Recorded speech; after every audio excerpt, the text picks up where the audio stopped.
Number 10, do you think that technology is going to replace real estate agents in the future?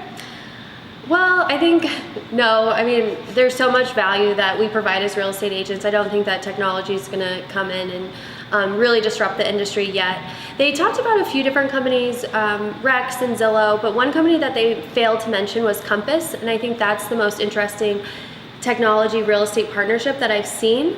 So what happened with Compass is that they originally started out as a solely tech company, and they had a really great application for real estate agents, and they realized like they weren't able to use it. So they took their technology into a traditional brokerage model, and they have blown up.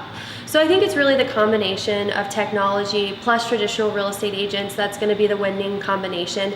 I don't think that real estate agents can exist without technology, and I don't think that technology and real estate can exist without agents. So I think there is a lot of, it's a partnership, it's not one or the other. And I think especially with clients, I think having that face-to-face interaction is something that they really do love. So having an agent there to support is sometimes very beneficial. Right, and there's a lot of things with technology that like Zillow can't recognize the condition of a property. They only see the numbers. So they can see the bed, bath count, square footage, but they can't look at it and say, oh my gosh, that needs $100,000 of work. They also can't identify location and a lot of things that are just like a human can determine those things. Yeah.